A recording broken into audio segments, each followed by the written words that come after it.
Avoidants don't just fall for emotionally unavailable people. They select them like a strategy.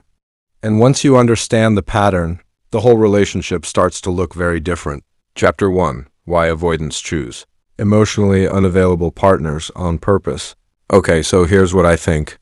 People seriously underestimate how strategic avoidants are when it comes to love. Everyone assumes avoidants accidentally end up with emotionally unavailable people. Nope, they choose them very intentionally.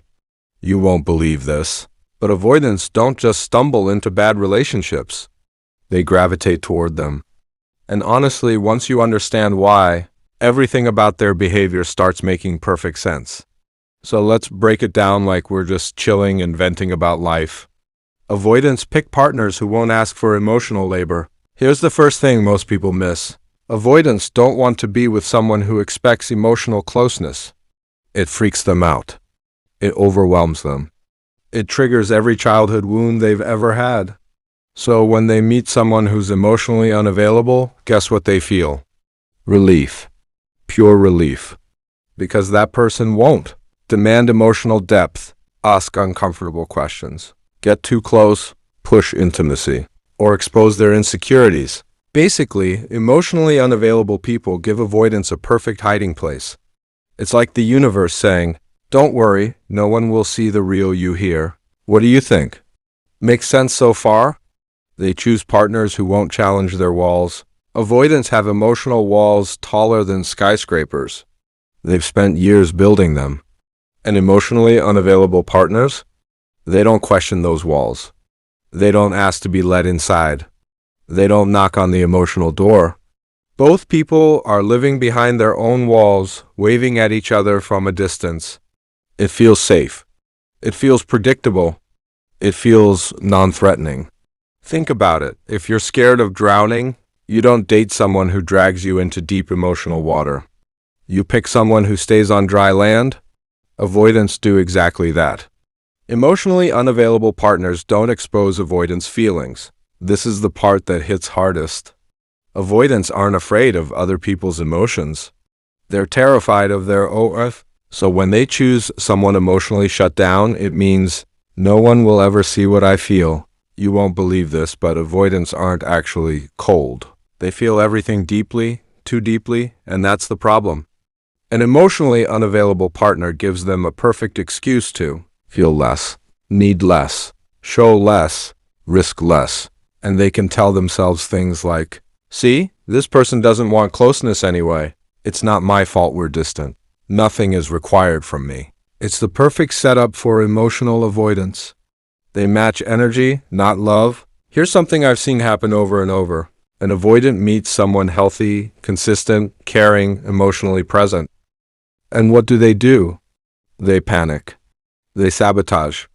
They pull away. They disappear. But when they meet someone emotionally closed, inconsistent, unpredictable, detached, afraid of intimacy, they settle in like they found their emotional twin. It's not love compatibility, it's trauma compatibility. Two people avoiding their own hearts, thinking they found the one because neither person asks for connection. Wild, right? And here's the craziest part. Avoidants think emotionally unavailable partners are easy. No emotional demands. No deep conversations. No vulnerability. No awkward intimacy. Just two people vibing in superficial peace. Except, it always backfires. Because avoidants aren't actually emotionless. They're just emotionally suppressed. And when you suppress something for too long, it explodes later. Chapter 2. Alright, let's keep going. Because this is where avoidant psychology really starts showing its twisted logic. Here's what I think. Avoidants don't just end up with emotionally unavailable partners. They seek them out because the dynamic protects them from their biggest fear, being fully seen. You won't believe this, but avoidants are terrified of someone actually understanding them. Not just loving them, understanding them. Why? Because understanding leads to closeness. Closeness leads to vulnerability. Vulnerability leads to loss of control.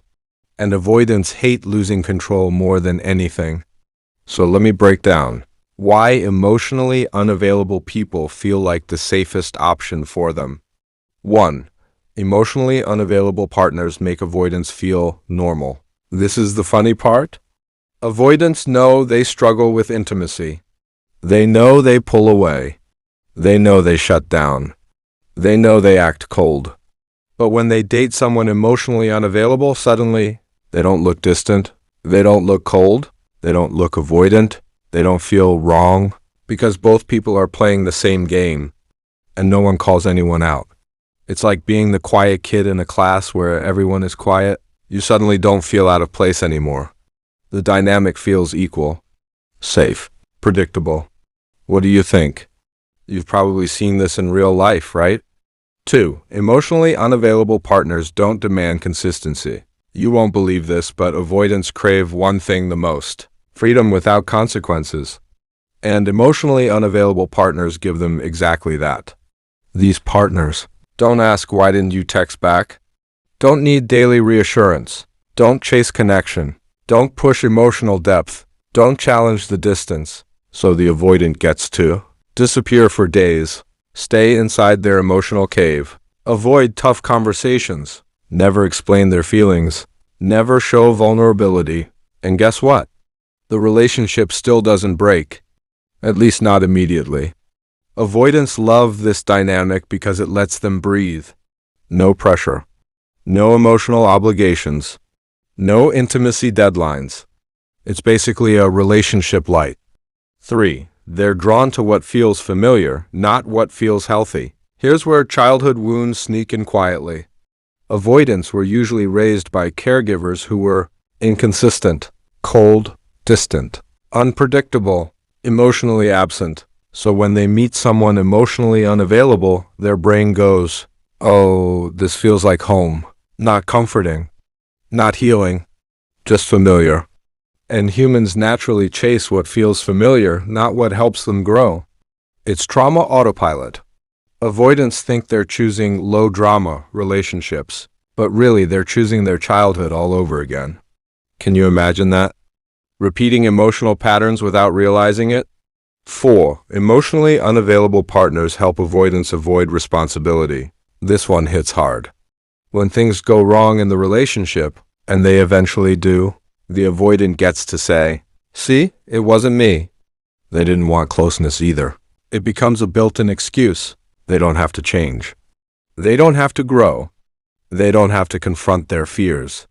They don't have to examine their wounds. They can hide behind the partner's unavailability and avoid accountability. It's emotional camouflage. And avoidants love camouflage. 5.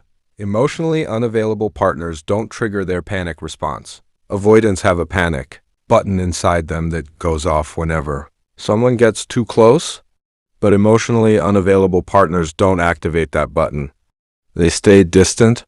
They stay guarded. They stay unpredictable.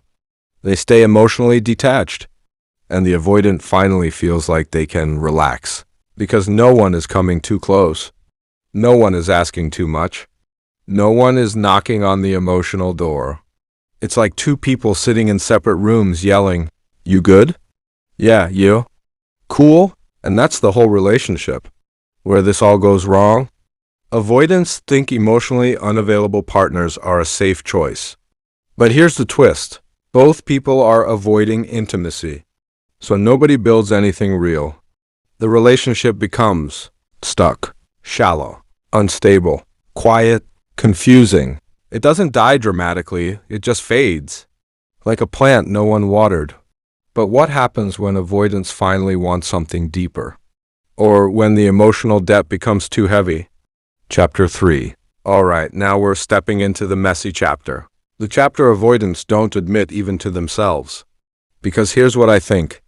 Avoidants pick emotionally unavailable partners to feel safe. But eventually that safe distance turns into emotional starvation. And you won't believe this, but avoidants always reach a point where the relationship they once found comforting starts feeling empty, lonely, pointless. Let's unpack what really happens next.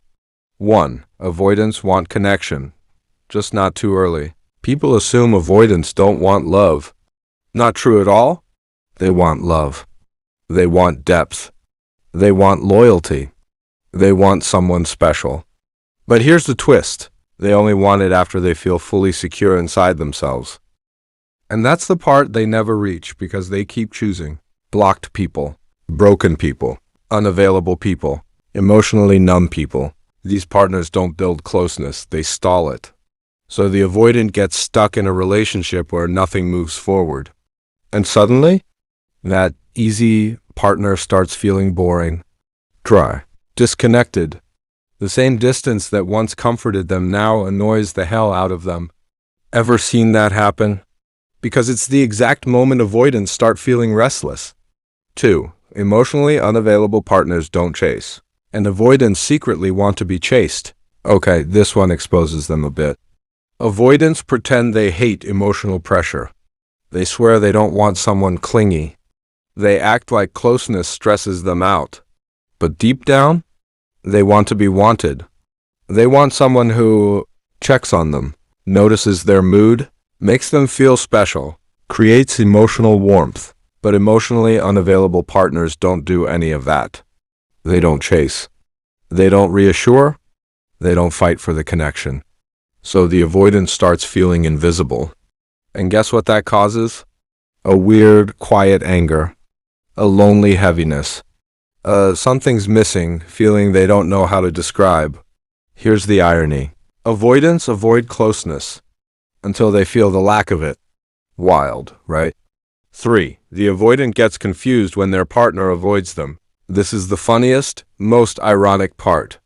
Avoidants hate emotional demands, but when their partner avoids them too, their ego glitches, their heart gets confused, their brain goes into a weird panic. They start thinking, why aren't they texting? Are they losing interest? Did I mess this up? Why don't they want me?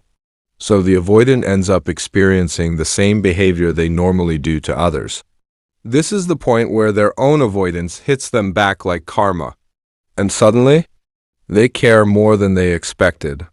Emotionally unavailable partners mirror their behavior, and avoidants hate seeing themselves reflected. Can you imagine the shock? 4. The avoidant eventually feels emotionally starved. At first, distance feels safe. Later, it feels empty. Avoidants convince themselves they don't need closeness. But humans are biologically built for connection. So after weeks or months of being with someone who barely shows affection, they start feeling disconnected, tired, unsatisfied, confused, unwanted. They won't admit it out loud, but internally they're screaming, why do I feel so empty even though this relationship is safe for me? Because safety without emotional intimacy isn't love, it's survival mode. And survival mode gets exhausting. 5. And here's the twist most people don't see. Avoidants thought choosing an emotionally unavailable partner would protect them. But eventually it does the opposite. It exposes them because the relationship becomes so shallow that they're suppressed. Needs start leaking out. They start wanting care, attention, reassurance, presence, real connection. And the partner they chose can't provide any of it. So guess what avoidants do then? They panic. They shut down. They pull away. They look for escape routes. They retreat into their emotional cave again. But this time, the escape doesn't bring peace. It brings regret and loneliness and the realization that maybe they chose the wrong person on purpose. Not because the person was good, but because they were safe to hide behind. Chapter 4. The real reason. Avoidants keep choosing emotionally unavailable partners and what IT says about them. Okay, so let's finish this properly. Here's the thing nobody wants to admit out loud. Avoidants don't just accidentally pick unavailable partners. They're selecting them like a damn job interview. And the criteria? Simple. Will you leave me alone emotionally? If the answer is yes, boom, hired. You won't believe how predictable this pattern is once you start watching it closely. Let's break down the final layer, the one most people avoid because it hits too close to home. 1. They want control without responsibility. Here's what I think. Avoidants love the illusion of intimacy. The key word is illusion. They want someone around, but not close enough to demand anything real. An emotionally unavailable partner is perfect for this. No deep talks. No emotional labor. No, can we fix this? No, do you still love me? None of that. Just enough connection to avoid loneliness, but not enough to expose their fears. Can you imagine how convenient that is? It's like having a subscription to Relationship Lite. They get company, attention, occasionally, a partner, technically, but without accountability, vulnerability, emotional growth, real partnership. They basically get 10% of the relationship with 0% of the risk. Tell me that's not intentional. 2. They're terrified of being the problem. Let me be straight with you. Avoidants love to outsource blame. If they choose someone emotionally unavailable, the relationship is already doomed, which is perfect for them. Because then, anytime things fall apart, they can say things like, "See, it wouldn't have worked anyway. They weren't ready. It wasn't my fault." It's the easiest escape hatch in the world. They never have to face their own emotional deficiencies, because the other person's flaws are louder. Here's the twist most people don't see coming. Choosing an unavailable partner is a self-protection strategy disguised as bad luck. It's not luck. It's not fate. It's not coincidence. It's engineering. What do you think? Starting to sound familiar? 3. Unavailable people don't challenge their emotional wall. You know why avoidants panic when someone actually loves them? Because real intimacy demands something they don't want to give. Openness, transparency, accountability, emotional effort. It's easier to date someone who's just as distant. It's like two people building separate forts and waving at each other from a safe distance. Nobody has to step out. Nobody has to explain anything. Nobody gets called out. It's emotional laziness disguised as chemistry. And the funny thing is, avoidants swear they want connection, but they choose people who guarantee they'll never have to actually experience it. Wild, right? 4. They're addicted to low-stakes relationships. Let me tell you something a lot of people never figure out. Avoidants can handle disappointment. They cannot handle expectations. So they choose partners who don't ask for consistency, don't need emotional depth, don't demand commitment, don't challenge their avoidance patterns. Low stakes equals low anxiety. This isn't romance. It's risk management. And when they inevitably get hurt by this safe person, they use that pain as evidence to justify staying avoidant. It's a perfect self-fueling cycle. Tell me that's not clever in the most dysfunctional way possible. 5. They don't want to be truly seen. Here's the brutal truth. Avoidants think if someone gets too close, they'll see the parts they're ashamed of. The insecure, messy, confused, vulnerable parts they hide behind sarcasm, distance, and distraction. Unavailable partners never dig deep enough to expose any of that. It keeps avoidants feeling safe, unchallenged, unexposed, and yes, stuck. Because the relationship never evolves, and neither do they. Can you imagine living like that? Always hiding, always dodging? 6. They confuse emotional safety with emotional detachment. Here's what I mean. Avoidants often think they're protecting themselves. But really, they're avoiding the one thing that could actually help them heal: healthy connection. Unavailable partners feel safe because they don't trigger intimacy fears. But they also don't offer stability, depth, growth, real love. It's like choosing a locked door instead of learning how to walk through it. They avoid the risk and lose the reward. It's tragic in a way, but also a self-made problem. 7. The final twist. They don't choose emotionally unavailable partners by mistake. They choose them because they match their own wounds. Here's what I think, and I'm being blunt here. Avoidants pick emotionally unavailable partners because deep down, they're emotionally unavailable too. Not in the cold-hearted villain way, but in the I don't know how to stay present when things get real way. Unavailable attracts unavailable. Fear attracts fear. Distance attracts distance. It's not fate. It's not coincidence. It's matching trauma patterns.